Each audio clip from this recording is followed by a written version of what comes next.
Ya, shalom semua. Selamat sore. Selamat kita berjumpa kembali dalam Zoom hari ini.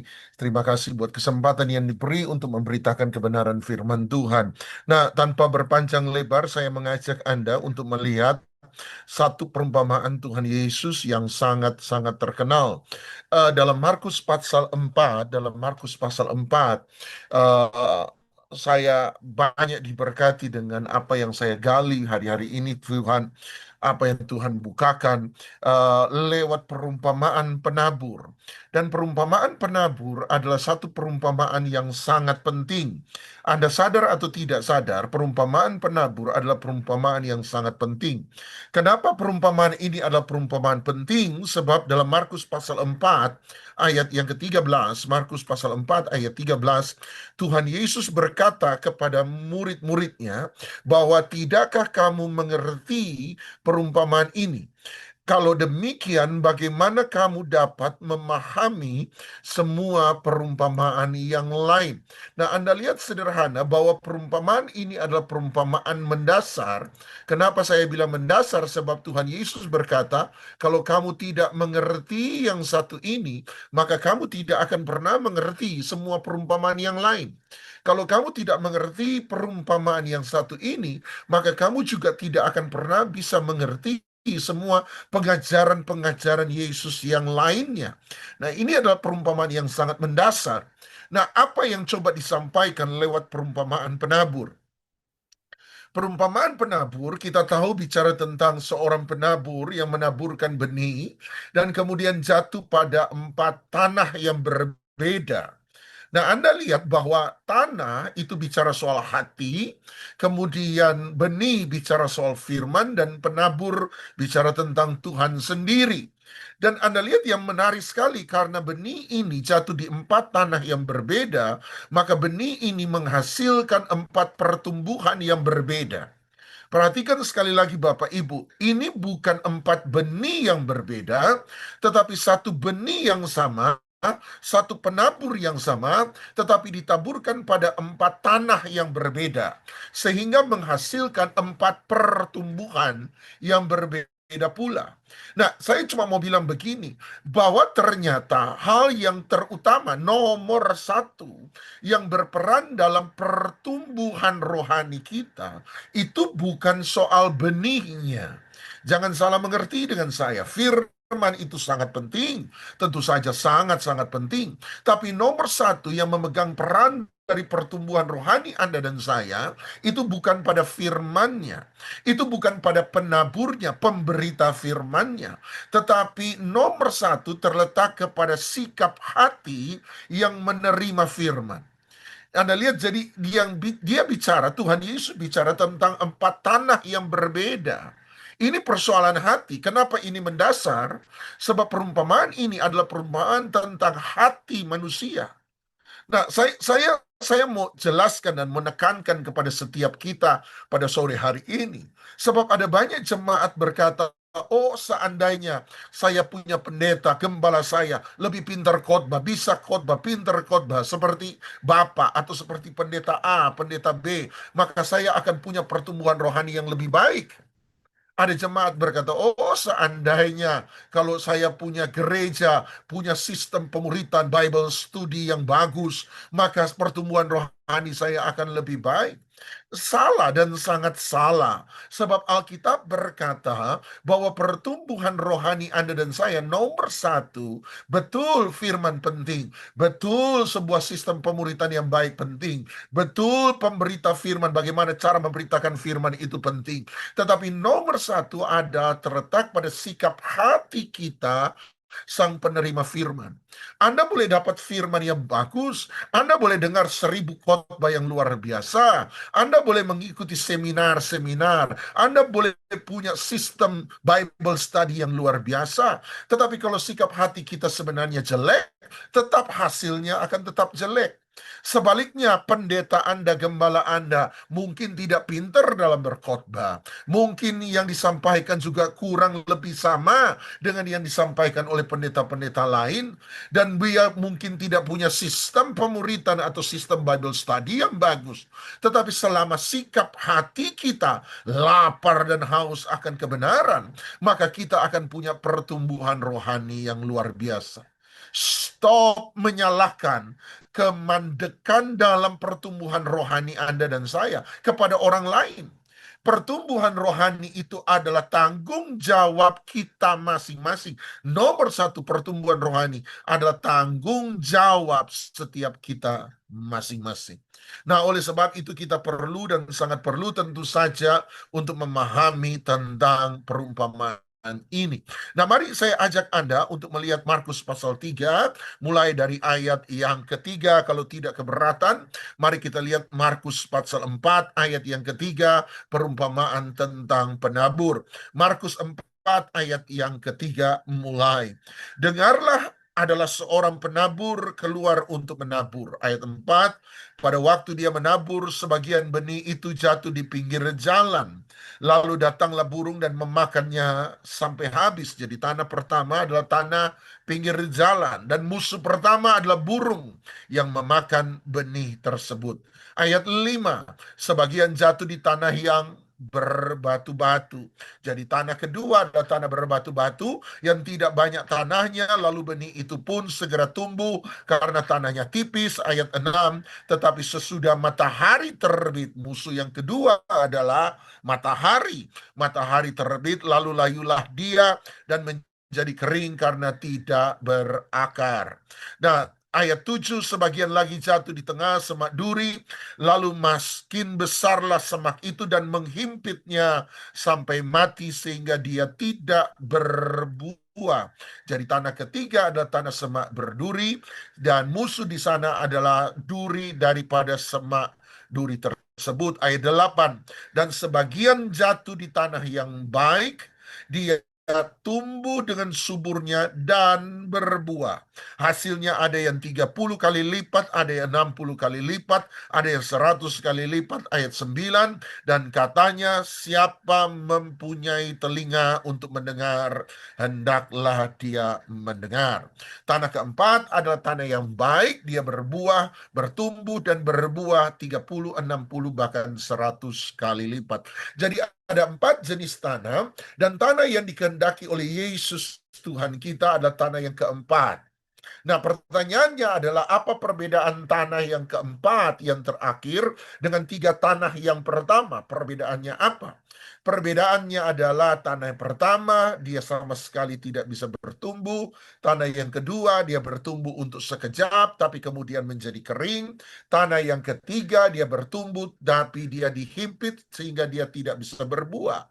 Tanah keempat adalah tanah yang bertumbuh dan berbuah. Jadi perbedaan antara 3 tanah pertama dengan tanah yang keempat adalah berbuah. Persoalannya bukan soal bertumbuh, kita perlu bertumbuh, tetapi tujuan dari sebuah pertumbuhan rohani adalah supaya kita bisa berbuah. Hari ini memang ada sebuah fanatisme terhadap apa yang disebut pertumbuhan rohani. Ada jemaat berkata, oh iya Pak, saya sudah tidak di gereja sana, saya sudah pindah gereja lain, sebab di sana saya tidak bertumbuh, di sini saya bertumbuh. Nah, jemaat itu lupa bahwa tujuan dari sebuah pertumbuhan bukanlah pertumbuhan itu sendiri, tetapi tujuan dari sebuah pertumbuhan adalah bagaimana kita bisa berbuah dalam hidup ini. Ada banyak orang bertumbuh tapi tidak berbuah, sama saja bohong. Apa bedanya tanah pertama dengan tanah kedua dan tanah ketiga? Mereka sama-sama tidak berbuah.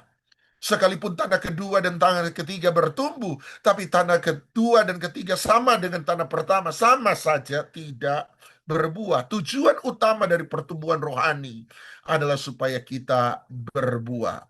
Jadi Anda dan saya bukan hanya harus bertumbuh, tapi Anda dan saya harus berbuah. Jadi kita bertumbuh dan berbuah. Jadi kalau Anda sudah bisa berbuah, itu tandanya Anda berbuah. bertumbuh. Hari ini Anda boleh punya pengetahuan firman luar biasa, tapi Anda sendiri tidak pernah berbuah dalam kehidupan ini. Anda tidak pernah memberi dampak dalam hidup orang lain. Anda tidak pernah menghadirkan kerajaan sorga di muka bumi, maka itu tandanya bahwa Anda mungkin bertumbuh, tapi sama saja bohong, Anda tetap tidak berbuah. Tetapi kalau hidup ini Anda mungkin secara pengetahuan firman tidak dalam, mungkin Anda pikir pengetahuan Anda serba terbatas, tapi Anda memberi dampak dalam kehidupan ini. Anda menjadi berkat bagi banyak orang lain. Anda berbuah. Buah adalah tanda Anda sebenarnya bertumbuh. Buah adalah tanda bahwa Anda sudah bertumbuh. Jadi tujuan utama adalah supaya kita berbuah. Nah, hari ini saya akan bicara soal tanah yang pertama. Tanah yang pertama adalah tanah di pinggir jalan. Saya tidak bisa menyampaikan semua tentu saja, sebab keempat tanah ini membutuhkan penggalian yang dalam dan itu membutuhkan waktu yang lama. Tapi mari kita lihat tanah yang pertama saja. Mari kita lompat ayat 14 dan ayat 15. Markus 4 ayat 14 dan 15 ada tanah yang pertama. Tanah yang pertama. Penabur itu menaburkan firman, ayat 14, ayat 15. Orang-orang yang di pinggir jalan tempat firman itu ditaburkan, ialah mereka yang mendengar firman. Lalu datanglah bahasa perumpamaan Tuhan Yesus burung. Tapi dalam artinya dia berkata burung itu adalah iblis dan mengambil firman yang baru ditaburkan di dalam mereka. Jadi tanah pertama adalah tanah pinggir jalan. Ada apa dengan tanah pinggir jalan? Tanah yang keras. Ada apa dengan tanah pinggir jalan, tanah yang keras? Tanah pinggir jalan adalah tanah di mana orang mendengar firman, tetapi kemudian iblis datang, burung itu datang, iblis datang mengambil firman yang ditaburkan di dalam mereka. Anda lihat iblis selalu mencuri firman yang jatuh di tanah yang keras. Setiap pemberita firman harus menyadari nomor satu bahwa ketika kita mulai memberitakan firman, waktu kita mulai memberitakan firman adalah waktu peperangan rohani dimulai. Sebab ketika firman mulai diberitakan, selalu tempat di mana firman diberitakan, iblis selalu ada mencari siapa yang keras hatinya, supaya dia bisa mencuri firman yang jatuh di tanah yang keras. Jadi firman selalu yang jatuh di tanah keras selalu dicuri oleh iblis. Iblis selalu mencari, memperhatikan mana tanah yang keras. Dan apabila ada tanah yang keras, firman yang jatuh di tanah keras akan selalu dicuri oleh iblis. Nah, saya satu kali tanya sama Tuhan, Tuhan, kenapa iblis mencuri firman yang jatuh di tanah yang keras? Kenapa iblis tidak mencuri firman yang jatuh di tanah berbatu-batu? Kenapa iblis tidak mencuri firman yang jatuh di tanah semak belukar? Kenapa iblis tidak mencuri firman yang jatuh di tanah subur? Minimal kalau saya jadi iblis, amit-amit jangan bocah, jangan sampai saya jadi iblis. Tapi maksud saya, kalau saya mau ikut cara berpikirnya setan gitu ya, kan lebih baik kalau saya apa ya, cari jadi setan juga salah gitu ya. Tapi kalau saya bisa nasihati setan gitu ya. Curilah benih yang jatuh di tanah subur kan. Ngapain curi benih yang jatuh di tanah keras? Toh tanah keras tidak akan pernah tumbuh. Curilah benih yang jatuh di tanah subur, sebab di tanah subur paling tidak di sana dia akan bertumbuh 30, 60 bahkan 100 kali lipat. Kenapa dia curi di tanah yang keras? Nah, saya bawa lama ini pada Tuhan dan saya bertanya, kenapa iblis itu mencuri di tanah yang keras? Benih firman yang ada di tanah keras toh tidak akan tumbuh. Kenapa dia tidak curi tanah berbatu-batu? Kenapa dia tidak curi tanah semak belukar? Kenapa dia tidak curi di tanah yang baik? Dan saya lama sekali sampai satu kali Roh Kudus mengingatkan kisah tentang keluarga besar kami. Anda harus mengerti bahwa saya lahir terutama dari keluarga yang notabene papa saya, jadi keluarga terutama papa saya, sebab mama saya anak tunggal, jadi kami tidak punya sepupu dari sebelah mama saya. Sehingga kami itu lebih banyak memang dekat dengan keluarga papa. Papa saya 6 bersaudara kandung. Jadi 6 bersaudara kandung, jadi sepupunya banyak. Kami dekat di sana. Nah, dari keluarga papa saya lahir dari engkong. Jadi engkong saya itu adalah orang penganut agama kebaikan. Sebutlah begitu, penganut agama kebaikan. Sebab engkong saya selalu menyanjung-nyanjung tentang kebaikan. Hidup harus baik. Nah, engkong saya itu pernah ajar papa saya dan papa saya ajar kami bilang begini. Engkong kamu dulu pernah bilang begini, ajar sama papa saya bilang begini. Kamu boleh, orang lain boleh bikin susah sama kamu, tapi kamu tidak boleh bikin susah sama orang lain. Nah, itu pengajaran engkong saya.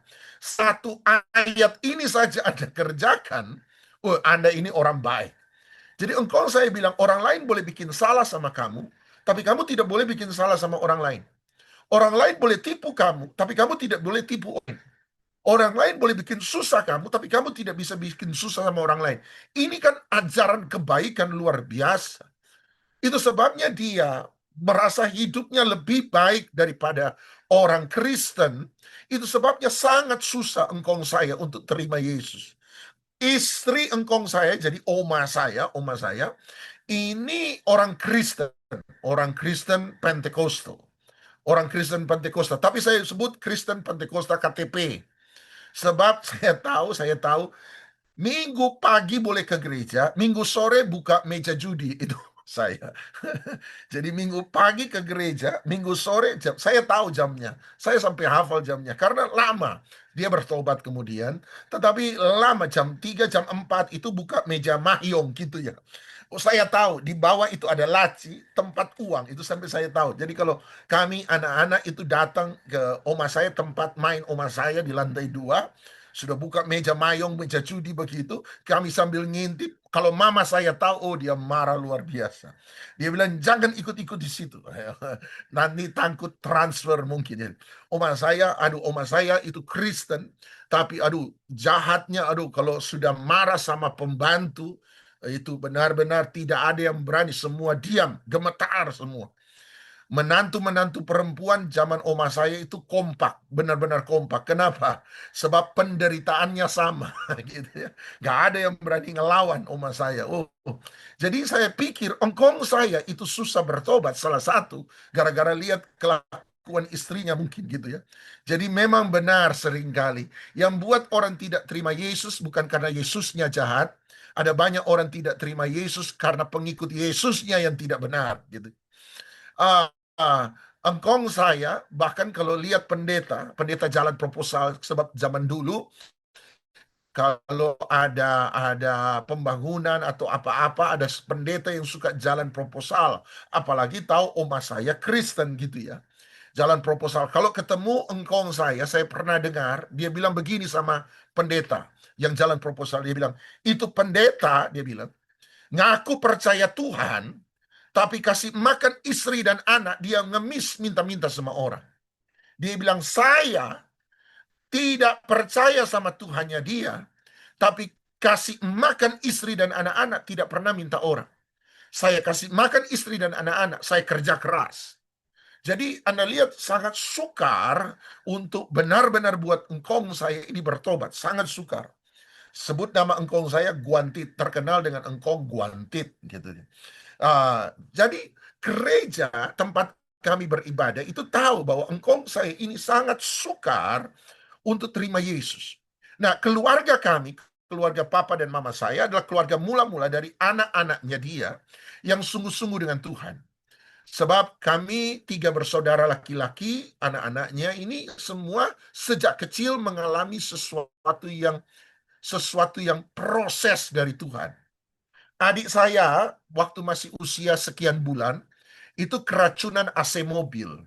Keracunan AC mobil, mukanya membiru, mama saya bawa ke rumah sakit, secepatnya tidak ada kamar, dibiarkan di lorong, tunggu dokter, tidak ada kamar, terbiar. Mama saya bersaksi bilang bahwa menurut dia adik saya ini sebenarnya sudah mati.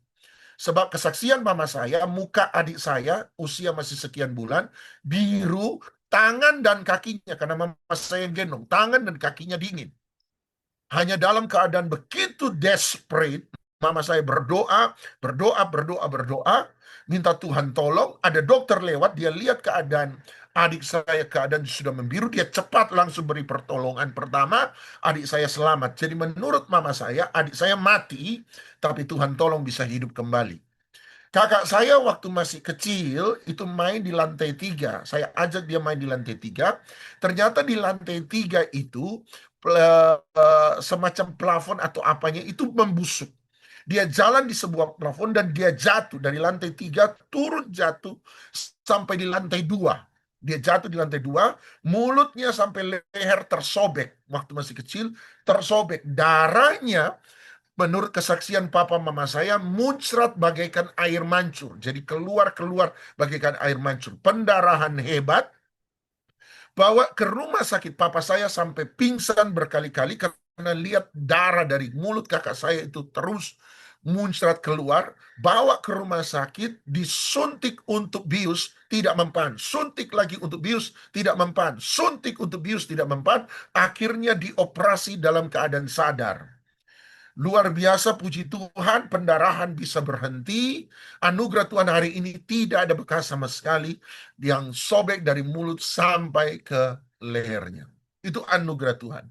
Saya pernah bersaksi pada Anda, usia 9 tahun, dari 3 pengalaman itu saya punya pengalaman paling akhir. Di usia 9 tahun, saya ini mengalami usus buntu.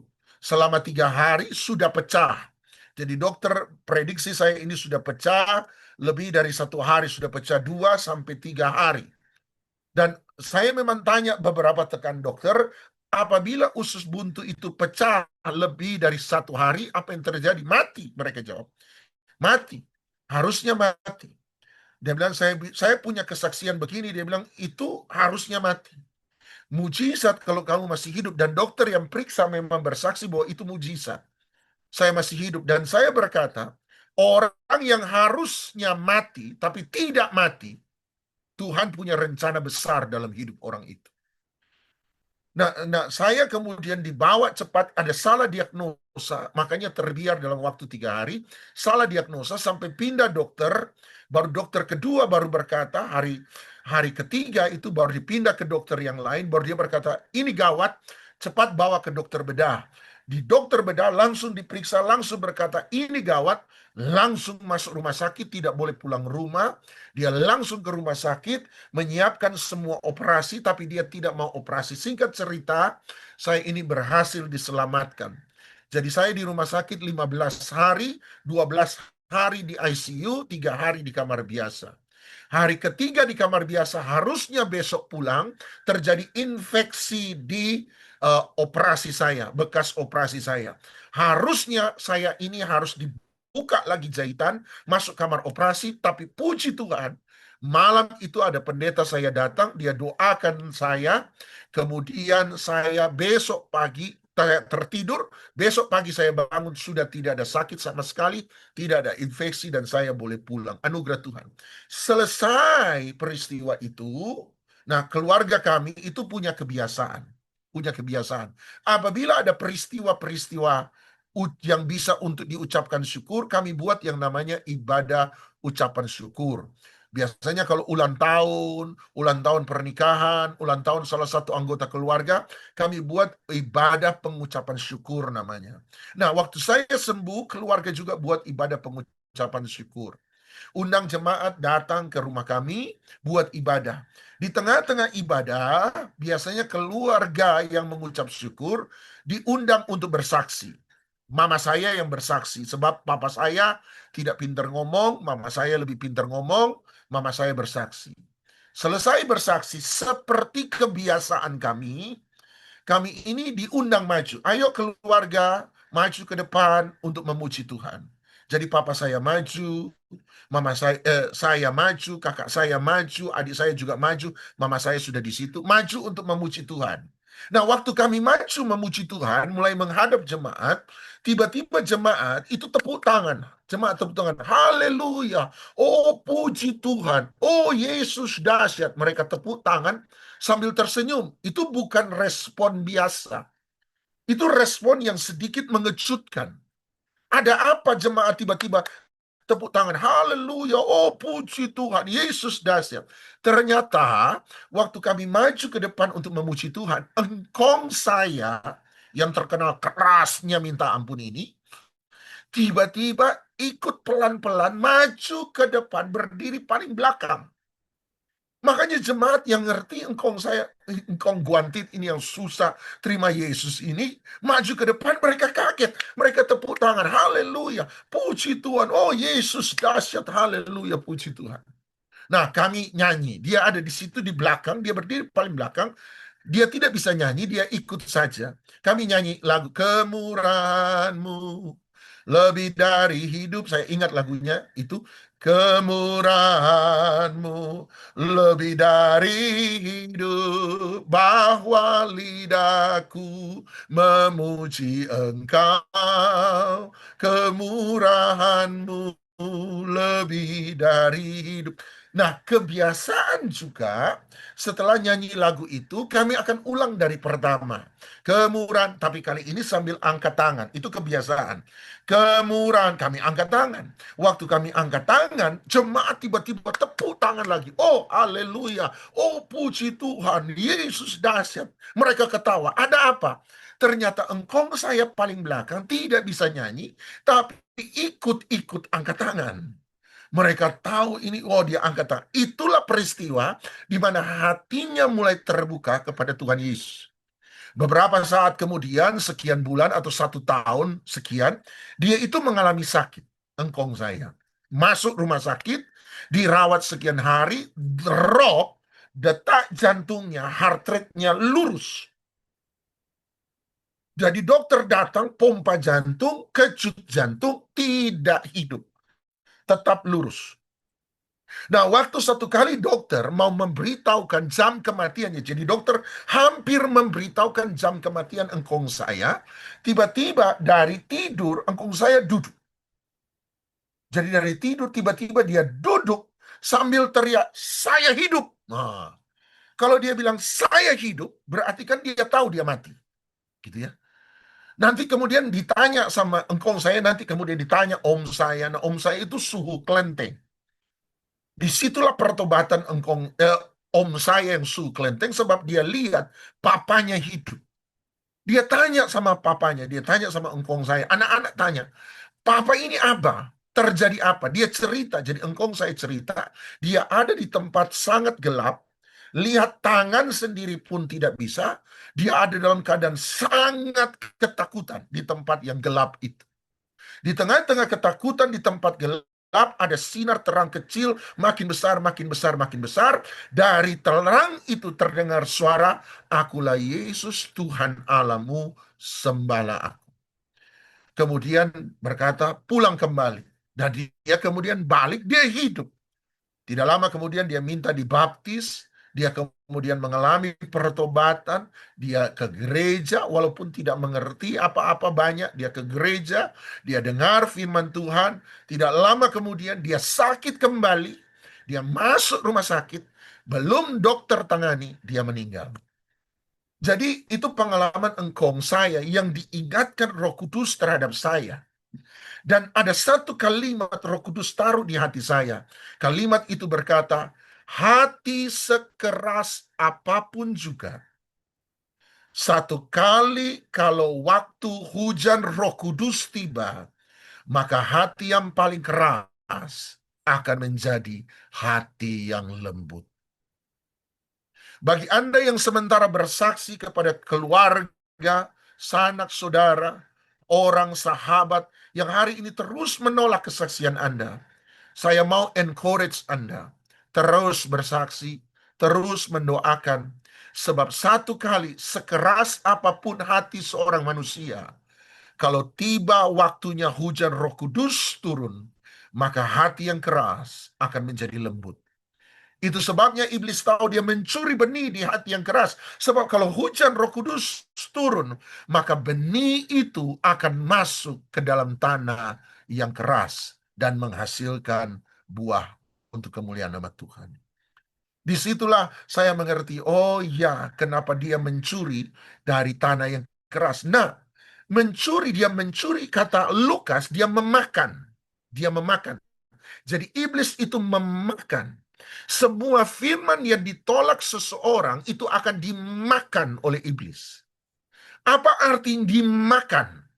Artinya benih yang seharusnya, firman yang seharusnya memberi kekuatan dalam kehidupan kita, firman yang seharusnya memberi pertumbuhan dalam kehidupan kita, ketika kita menolak firman itu, maka iblis akan mendapatkan keuntungan dari firman yang ditolak. Dia makan.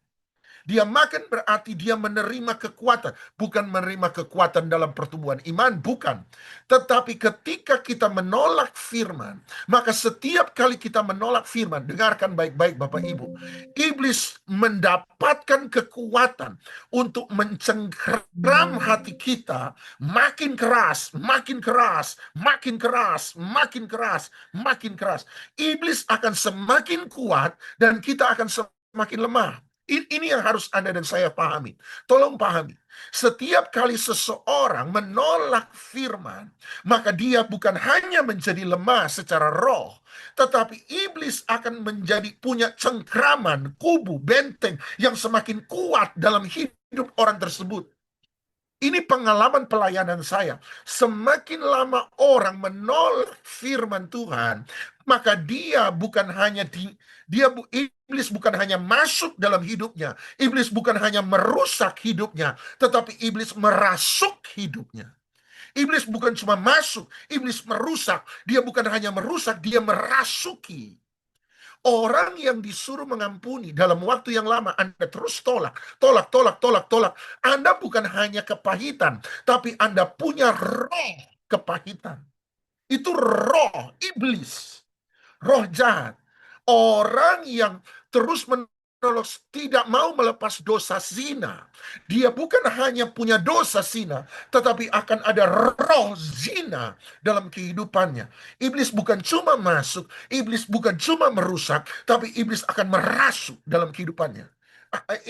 Orang yang punya temperamen marah, tapi kemudian tidak pernah berurusan dengan kemarahan dalam hidupnya lewat firman kebenaran, menolak untuk berurusan dengan kemarahan dalam hidupnya. Dia bukan hanya punya masalah dengan kemarahan, tetapi dia punya roh kemarahan dalam kehidupannya. Itu yang harus Anda dan saya sadari. Iblis akan semakin kuat mencengkeram orang itu. Ini yang harus Anda dan saya sadar, sebab dia memakan, dia mendapatkan kekuatan, dia mendapatkan keuntungan dari penolakan kita terhadap firman Tuhan. Nah, kalau begini Pak, bagaimana saya berurusan dengan iblis? Nah, Tuhan Yesus mengumpamakan iblis sebagai burung. Nah, Anda bayangkan ya, ada tanah keras, ada benih di atas tanah keras, kemudian datang burung memakan benih itu. Anda usir. Burungnya Anda usir. Hus, hus, hus, hus. Pergi, pergi, pergi, pergi. Saya tanya, burungnya pergi? Pergi. Tetapi selama tanah itu keras dan selama benih itu ada di tanah keras, burung yang pergi selalu akan datang kembali.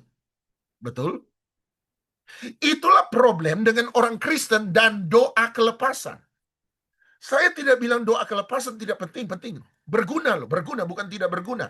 Tetapi kalau Anda hanya mengandalkan doa pelepasan, usir semua roh, Anda usir roh Cina, roh rokok, roh mabuk, roh sombong, roh serakah, roh sakit hati, sampai ada yang roh ngantuk. Anehnya roh ngantuk itu cuma ada di gereja, gak pernah ada di rumah. Padahal mungkin orang diabetes tapi roh ngantuk diusir terus gitu ya.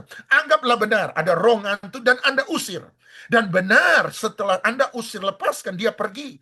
Tetapi selama tanah keras, selama Anda menolak firman, maka dia akan selalu kembali.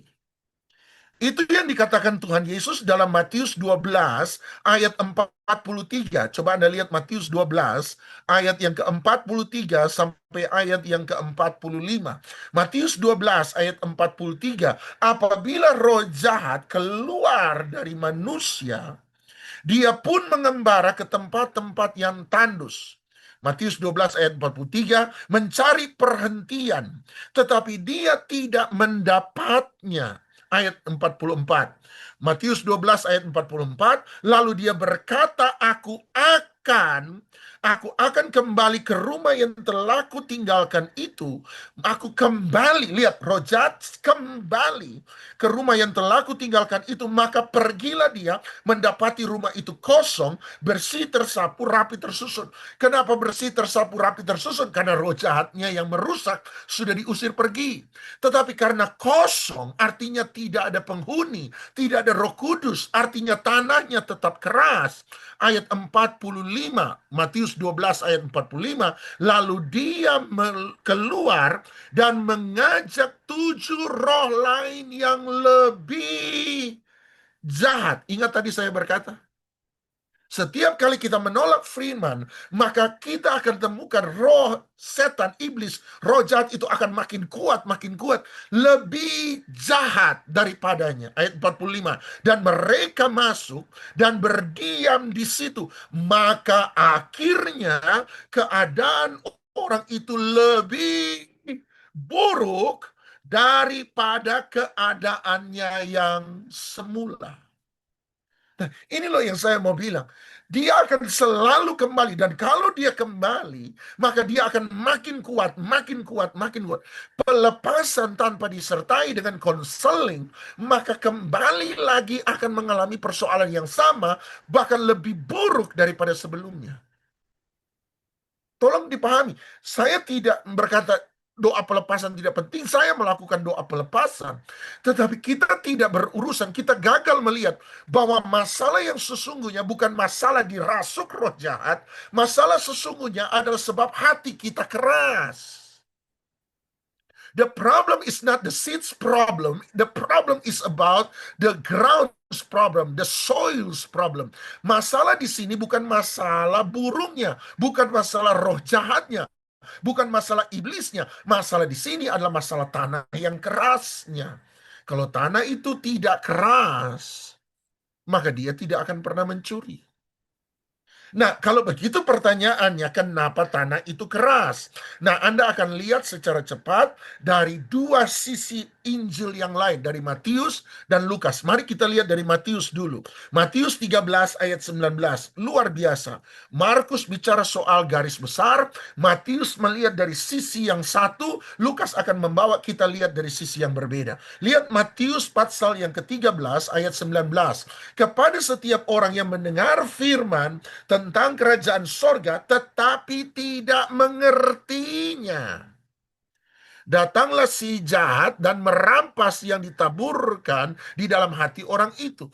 Jadi kenapa tanah itu keras? Kenapa iblis bisa mencuri benih firman di tanah yang keras? Sebab mereka tidak mengerti. Ada 3 hal mengenai tidak mengerti. 1, tidak tahu. 2, tidak faham. 1, tidak tahu. 2, Anda mungkin tahu, tapi Anda tidak paham. 3, Anda mungkin tahu, Anda mungkin paham, tapi Anda tidak setuju. Pak Pendeta nggak pernah ngalami sih. Kayak kita, kalau Pak Pendeta ngalami, ya belum tentu juga Pak Pendeta bisa. Anda berarti tidak setuju. Aduh Pak Pendeta, memang betul Pak Pendeta, harus ngampuni Pak Pendeta. Tapi orang ini keterlaluan Pak Pendeta. Kalau tidak ada yang bikin orang ini tobat, gimana dia bisa tobat? Berarti Anda tidak setuju. Aduh Pak, memberi Pak. Iya Pak, hidup sendiri lagi susah, disuruh ngurus orang lain. Ini simpanan tambah kurang, keadaan lagi sulit. Lebih baik selamatkan diri masing-masing. Berarti Anda tidak setuju. Kenapa keras? Tidak tahu. Bisa tahu tapi tidak paham. Bisa tahu paham tapi tidak setuju. Keras. Sekarang kita lihat dari Lukas. Perhatikan dari Lukas. Lukas 8 ayat yang kelima. Lukas pasal 8 ayat kelima. Kenapa tanah itu keras? Kalau kita tahu kenapa kita itu keras, kita bisa berurusan dengan tanah yang keras. Lukas 8 ayat 5. Adalah seorang penabur keluar untuk menaburkan benihnya. Perhatikan, pada waktu dia menabur, sebagian benih itu jatuh di pinggir jalan, tanah yang keras. Lalu, perhatikan, diinjak orang. Dan burung-burung di udara memakannya sampai habis. Matius berkata, kenapa keras? Sebab dia tidak mengerti. Lukas berkata, mengapa keras? Lukas berkata, sebab diinjak orang. Jadi apa yang membuat hati kita keras menurut Lukas, Bapak Ibu? Diinjak orang. Ada 3 orang yang menginjak hati kita. Ada 3 orang yang bisa menginjak hati kita. Nomor 1, orang lain. Pernahkah Anda kecewa dengan orang lain? Berarti hati Anda sementara diinjak orang lain. Pernahkah Anda ditolak, tidak diterima oleh orang lain? Anda mengalami penolakan dari orang lain? Tidak dicintai, tidak dikasihi, tidak dihargai, tidak diterima, direndahkan, dihina, diinjak-injak. Pernah? Berarti hati Anda sementara diinjak oleh orang lain. Pernahkah Anda difitnah orang lain? Pernahkah Anda dikhianati oleh orang lain? Pernahkah Anda ditusuk dari belakang dari orang lain? Pernahkah orang lain menipu Anda? Berarti hati kita diinjak orang lain. Orang yang menginjak hati kita nomor 1 orang lain. Nomor 2 orang yang menginjak hati kita adalah diri kita sendiri. Kita juga orang. Kita bukan hanya kecewa pada orang lain, kita bisa kecewa dengan diri sendiri. Kita bukan hanya bisa marah pada orang lain, kita bisa marah pada diri sendiri. Pernahkah Anda merasa hidup ini gagal? Pernahkah Anda merasa hidup ini putus asa? Berarti Anda sementara menginjak hatimu sendiri. Pernahkah Anda rasa bahwa hidup ini sial? Pak, dari muda sampai tua, Pak, hidup kerja banting tulang, nggak ada senang-senangnya. Coba kumpulkan uang supaya bisa senang. Ada saja masalah yang jadi. Ada yang sakit, anak sakit, harus bayar uang sekolah, ada keadaan mendadak, ada keadaan mendesak, ekonomi turun. Sampai dari muda sampai tua, Pak, nggak pernah rasa senang, Pak. Ditipu orang, dihina orang, diambil uang orang ambil uang saya. Sehingga saya harus kerja dan kerja dan kerja dan kerja dan kerja dan kerja. Sampai sekarang sudah tua, harus terus kerja. Tidak pernah nikmati uang hasil pekerjaan saya. Pernahkah Anda merasa begitu? Berarti Anda sementara menginjak hati sendiri. Pernahkah Anda putus asa? Pernahkah Anda merasa gagal? Pernahkah Anda rasanya mau menyerah dalam hidup ini? Berarti Anda sementara menginjak hatimu sendiri. Kita bukan hanya harus mengampuni orang lain, kita harus juga mungkin belajar mengampuni diri sendiri. Orang ketiga yang bisa menginjak hati kita adalah sang penabur. Sang penabur menabur, dia lewat tanah pinggir jalan. Dia menginjak tanah pinggir jalan. Siapa sang penabur? Tuhan. Hati orang bisa diinjak oleh Tuhan. Artinya orang bukan hanya bisa kecewa dengan orang lain, orang bukan hanya bisa kecewa dengan diri sendiri, orang bisa kecewa dengan Tuhan. Bisakah orang kecewa dengan Tuhan? Oh ya, sangat bisa.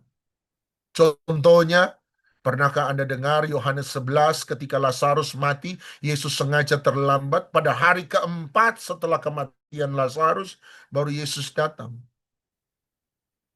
Dia sampai di gerbang kota, menyuruh orang di gerbang kota untuk memanggil Maria dan Marta. Alkitab berkata orang dari gerbang kota datang kepada Marta dan Maria dan berkata, Guru sudah sampai di gerbang kota, dia memanggil engkau untuk datang berjumpa dengan dia.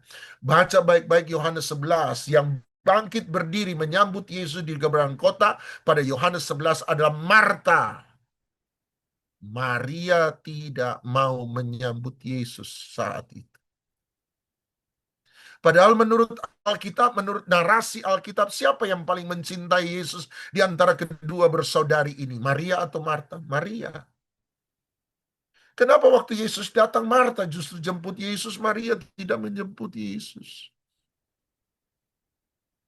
Sadarkah Anda kita kecewa dan paling kecewa bukan kepada orang yang kita tidak kenal, tapi kita kecewa, paling kecewa justru kepada orang yang paling kita cintai. Mau tahu kenapa Marta bisa pergi menjemput Yesus sementara Maria tidak? Jawabannya sederhana, sebab Maria yang paling mencintai Yesus. Dan justru karena itu kekecewaan Maria jauh lebih besar daripada kekecewaan Marta. Maria tidak mau lihat Yesus hari itu. Sebab dia berharap Yesus datang. Pernahkah Anda dengar orang atau mungkin Anda pernah bilang, saya tidak pernah minta macam-macam sama Tuhan, tapi kali ini saya minta Tuhan tolong satu ini saja. Tapi Tuhan tidak pernah tolong. Ada jemaat saya cerita bagaimana satu kali dia datang pada Tuhan, papanya dalam keadaan sakit parah dan berkata, Tuhan tolong papa saya. Saya melayani sampai pedalaman Kalimantan. Tapi saya tidak pernah minta macam-macam. Saya cuma minta satu ini, Tuhan tolong kabulkan. Satu ini saja, Tuhan tolong kabulkan. Tolong papa saya. Paling tidak biarkan saya lihat papa saya sehat. Tolong papa saya. Dia cepat-cepat datang untuk jenguk papanya. Masih di bandara. Belum sampai di rumah. Masih baru bandara mau pergi ketemu papanya. Lihat papanya yang sakit parah. Papanya meninggal. Mau tahu dia pulang di rumah setelah pemakaman papanya. Alkitab dia buang. Semua stiker yang bilang Yesus Tuhan, Yesus baik, dia buang semua. Kecewa dengan Tuhan. Dia bilang, saya tidak minta macam-macam selama ikut Tuhan. Saya cuma minta Tuhan tolong. Jangankan Tuhan tolong. Tuhan nggak tolong. Saya mau ketemu Papa, mau lihat Papa di hari terakhir. Saat terakhir pun tidak sempat. Tuhan terlalu jahat. Orang-orang yang kecewa dengan Tuhan jangan-jangan adalah justru orang-orang yang paling mencintai Tuhan. Adakah orang yang kecewa dengan Tuhan? Banyak. Yohanes Pembaptis satu kali di penjara, dengar Tuhan Yesus menyembuhkan orang buta, melihat yang lumpuh berjalan, yang tuli mendengar, yang bisu bicara, yang kusta ditahirkan, yang mati dibangkitkan, yang miskin menerima kabar baik. Tiba-tiba dia kirim murid-muridnya dan berkata, tanya pada Yesus, apakah dia Mesias yang aku tunggu, atau aku harus menunggu Mesias yang lain? Aneh bukan Bapak Ibu? Kenapa dia mendengar Yesus menyembuhkan orang sakit? Yesus membangkitkan orang mati. Tiba-tiba dia bilang, tanya sama Yesus, benarkah dia Mesias? Yesus lagi buat mujizat. Kenapa dia suruh tanya Yesus benar mujizat atau Mesias atau bukan? Kenapa? Mau tahu kenapa Yohanes kecewa?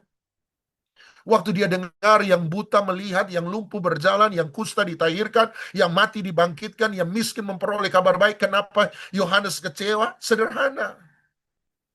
Kenapa orang lain kamu tolong? Kenapa yang buta sudah melihat? Kenapa yang lumpuh sudah berjalan? Kenapa yang tuli sudah mendengar? Kenapa yang kusta sudah ditahirkan? Kenapa yang mati sudah dibangkitkan? Kenapa yang miskin sudah menerima kabar baik? Yesaya 61, setelah kalimat yang miskin menerima kabar baik, Yesaya 61, yang di penjara dilepaskan. Kapan saya yang di penjara dilepaskan? Kenapa orang lain Tuhan tolong? Saya Tuhan tidak tolong.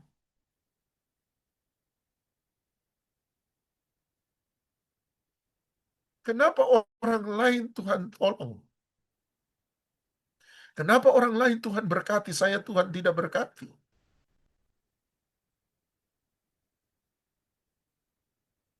Tuhan menginjak hati kita, bukan? Kalau begitu, bagaimana persoalan dengan hati yang keras? Bagaimana membuat hati keras lembut? Sederhana. Tanah yang keras karena diinjak orang hanya bisa menjadi lembut lewat pembasuhan kaki orang yang menginjak hati kita. Pembasuhan kaki, air pembasuhan kaki, bicara tentang kerendahan hati dan pengampunan. Dan justru mujizat pertama Tuhan Yesus adalah mujizat air pembasuhan kaki menjadi anggur yang manis. Tawarkah hati Anda? Sudah tawarkah hati Anda? Kalau hari ini hati Anda menjadi tawar sebab diinjak oleh banyak orang, orang lain, oleh diri sendiri, bahkan oleh Tuhan, mungkin saatnya kita membawa air pembasuhan kaki kita dan meminta Tuhan mengubahnya menjadi anggur yang manis. Pak, bisakah hati kecewa diinjak orang? Hati yang diinjak orang masih tetap lembut? Bisakah, Pak? Jawaban bisa. Mana buktinya, mana ayatnya? Yesus di atas kayu salib. Dia naik kayu salib, dia ada di kayu salib sebab orang-orang yang mungkin pernah dia tolong, orang-orang yang mungkin pernah dia sembuhkan, orang-orang yang mungkin keluarganya pernah dia bangkitkan dari kematian. Tapi orang-orang itu yang menyerahkan dia untuk dihukum. Orang-orang yang dia pernah berkati, orang-orang yang pernah dia pulihkan, orang-orang yang pernah melihat mujizat yang dilakukan Yesus, justru adalah orang-orang yang membunuh dia, memaku kaki dan tangannya disalib, memakaikan mahkota duri di atas kepalanya, mencambuk seluruh tubuhnya, meludahi dia, mencibir dia, memfitnah dia, mengkhianati dia, menghina dia, berkata salibkan dia, salibkan dia. Yesus punya 1 juta alasan untuk menjadi keras. Tapi hari itu dia berkata, Bapa, ampunilah mereka, sebab mereka tidak mengerti. Kekecewaan datang dari ketidakmengertian. Ada 2 penyebab kekerasan hati. Ketidakpengertian dan kekecewaan. Jangan-jangan kekecewaan memang lahir dari ketidakmengertian. Kita kecewa pada orang lain sebab kita tidak pernah mengerti dan tahu siapa sesungguhnya orang itu. Kita kecewa pada diri sendiri sebab jangan-jangan kita tidak pernah mengerti mengapa semua ini terjadi. Kita kecewa pada Tuhan, jangan-jangan sebab kita tidak pernah mengerti Tuhan dan jalan-jalannya. Jangan-jangan benar kekecewaan adalah hasil dari ketidakmengertian.